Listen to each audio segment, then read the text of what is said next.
Дараагийн бичлэгтээ тавтаа морил надад нэг комментоор асуулт ирсэн байсан байхгүй юу. Тэгээд тэр асуултандаа хариулангаа та бүхэндээ хуваалцъя гэж бодлоо. За тэгээд ямар асуулт байсан бэ гэхээр зарим хүмүүс хичээгээгүй байхад ингээд бүх юм болоод ах юм аа. Зарим нь болохоор маш их хичээгээд байхад хичээх тусам ер нь юм нь одоо болохгүй байх юм аа. Энэ яг юунаас болдгийм бэ гэсэн ийм асуулт байсан байхгүй юу.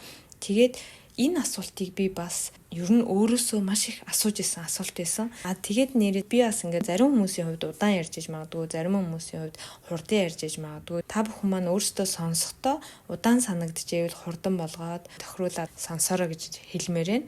За тэгээ бичлэгтээ оръё те. Юуны түрүүнд яад хүн болгонд тэр хичээгээгүй байхад ингээд өөр байдгийм бэ гэхээр миний хувьд нэг ойлгосон зүйл болохоор нэгдүгээр нь ер нь хүн болгоны амьдрал өөр учраас хүн болгондоос өөр карма гэдэг зүйл байдаг юм шиг санагдсан шүү дээ. Тэгэхээр нэгдүгээрт яалтчгүй хүмүүсийн тэр карманы ялгаа байдаг юм болов гэж би бас бодсон. Тэгээд хоёрт нь болохоор тэр урд насны амьдралын одоо нөгөө сүнслэг холбоос гэдэг зүйл ч гэсэн маш их хамаардаг юм болов. Хүн бүрт сүнслэг зүйл байдаг ч гэсэн тэрэнд нөгөө хүмүүс чи итгэхгүй. За тэгээд дээрэс нь өөрийгөө сонсохгүй гэдгээсээ өөрийнхөө амьдралд ирэх гээд байгаа зүйл те өөртөө авах гээд байгаа зүйлээ хүлээж авч чаддгүй ингээд өнгөрөөждөг тохиолдлууд хүртэл байдаг гэж байгаа байхгүй юу. Тэр хичээгээд ингээд болохгүй байгаа хүмүүс болохоор тэрийг өнгөрөөждөг байж магадгүй анзаарахгүй мэдрэхгүй те. Тэгэхээр л тэр нөгөө өөрийгөө сонсох гэдэг зүйл бас энд ороод ирдэг юм шиг үлээ. Хүлээж авсан ч өөрөө бас сайн хөгжөөгүй нөгөө сүнслэг талаасаа өөрийгөө ч хөгжүүлээгүй гэсэн ийм зүйлүүдээс болохоор орж ирсэн зүйлээ ч гэсэн буцаагаад алдчихдаг үгүй хийждэг юм шиг санагдсан. Тухайн зүйлүүдээ ойлгохгүйгээр өнгөн хэсгээрэл амьдрал дээр маш их хичээгээд байдаг.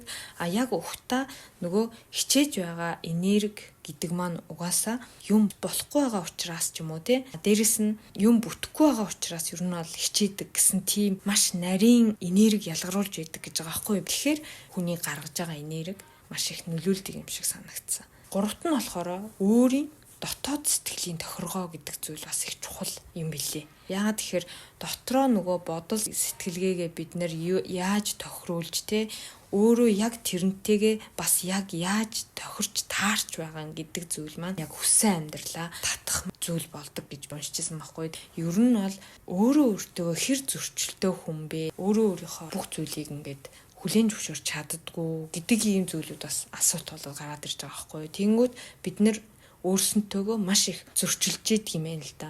Хэр их өөртөөгөө зөрчилтөн төдий чинээ яг бодит амьдрал дээр ч гэсэн ингээл маш их зөрчил үүсэж идэг, саад бэрхшээл гарч идэг, бодсон хүссэн аливаа зүйл нь ерөөсөө хүснээр болохгүй гэсэн ийм зүйлүүд үүсэж идэг байгаа байхгүй юу.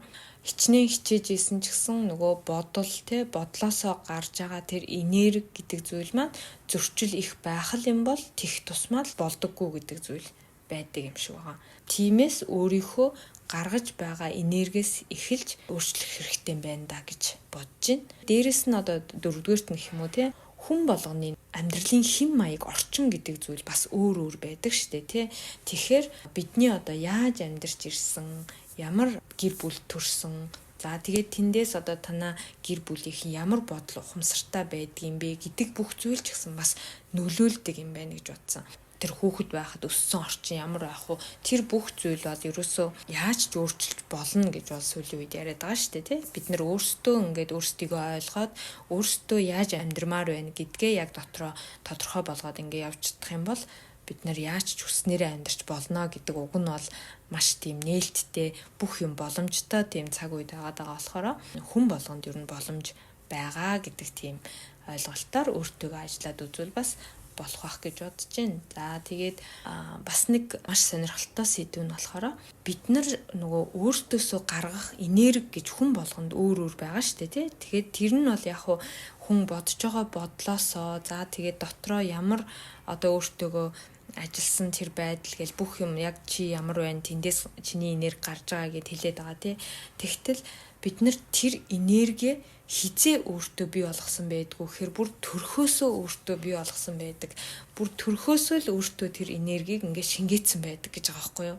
Яг тэр төрхөөс гарсан энергиэс улбаалаад бидний амьдралд нөгөө татах хүчний хууль гэдэг ч гэсэн хүн болгон дээр өөр үйлчилж идэг гэж байгаа байхгүй юу. Жишээлбэл би бол 10-нд төрсөн байхгүй. Тэгэхээр нэгэн 10, 19, 28-ны өдөр төрсөн хүмүүс болохоор татах хүчний хуулийг өөртөө маш сайнаар ашиглахын тулд яах ёстой гэхээр хамгийн эхлээд болохгүй байгаа зүйлүүдэд ил тод болго гэж байгаа байхгүй юу. Би тэгмээрэн, би ингэмээрэн гэж зөвхөн трийгээ хилээд татах хүчний хууль тэгж амархан үйлчилж чаддаггүй гинэ. Хиймээр зүйлийнхаа өмнө хийхгүй зүйлээ тодорхой болго. Хэлмээр үгнийхаа өмнө хэлэхгүй үгээ тодорхой болго. Уулзаж учирмаар тийм гоё сайхан үнтэй уулзаж учирмаар ингээл бодлоо гэж бодъё л да. Тэгвэл эхлээд тийм хүнтэй л уулзаж болохгүй, одоо тийм хүнээс л хол байна гэдэг зүйлээ тодорхой болго гэж байгаа байхгүй юу. Төрсөн яг өдрийнх нь тэр энерги хүн болгон өөр байдаг учраас яг тэр энергиэр татах хүчний хууль нь ч гэсэн өөр үйлчилдэг шүү гэсэн. Тийм зүйлүүд нь тодорхой болоогүй байх юм бол татах хүч үйлчлэхдээ муу байдаг гэсэн ийм зүйл юм билээ.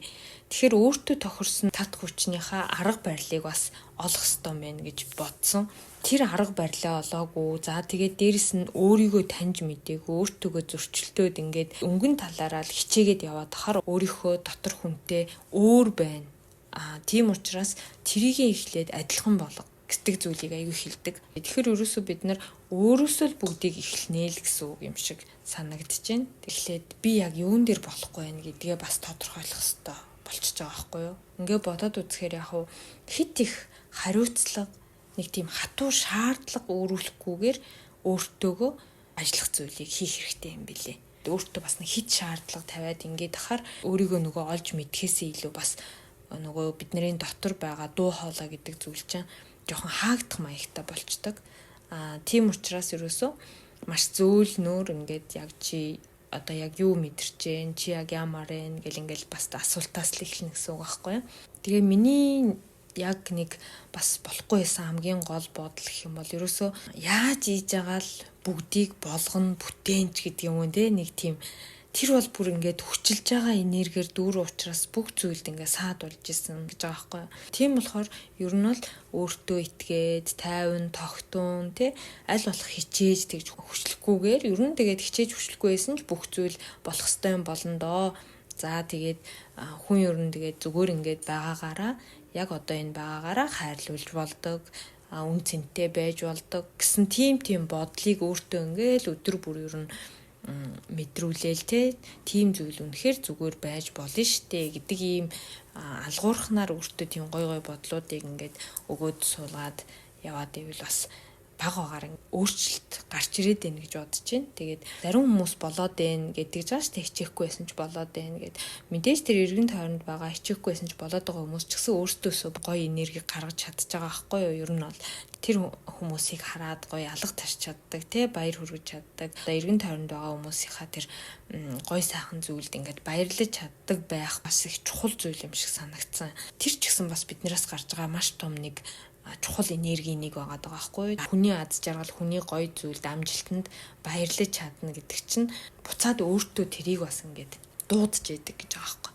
Ерөөсөө хүн өөрөөсөө гарах тэр энерги л маш чухалчилж явах хэрэгтэй байна гэж бодсон. Тэр энергиэр л ерөөсөө бүх юм ингэж бүтэж бий болж явж идэг. Хүн болгоны юмыг одоо аливаа зүйлийг хүлээж авах, амжилтанд хүрэх, за тэр бүх зүйл ингээд өөр цаг хугацаатай гэж би бол боддог. Тийм болохоор бүх юм цаг хугацаатай да гэд ингээд бодох юм бол бас арай гарч байгаа нөгөө энерги маань ч гэсэн нэг тийм яагаад би хичээгээд авахт болтгүй юм бэ гэсэн тийм хэцүү энерги гаргахгүй л гэж бодож байна. Тийм энерги чинь л ер нь бүх зүйл дээр нь маш их саад болж идэг юм байна гэдгийг бол би бүр маш их мэдэрсэн шүү дээ. Зөндөх мэдэрсэн. Тийм болохоор аль болох тэгж хүчилсэн одоо хичээсэн энерги л ер нь өөрөөсөө гарахгүй байх хэрэгтэй. Тэгээд хичээж одоо хүчлэхгүй байсан ч гэсэн бүх юм болох ёстой зүйл болдгороо л болно доо гэсэн бодолтой байж ивэл тэгэхэд болох байхаа гэж бодож байна. За тэгээд энэ хүртэл сонсон та бүхэндээ маш их баярлалаа. Дараагийнхаа бичлэгээр дахин уулзцгаая.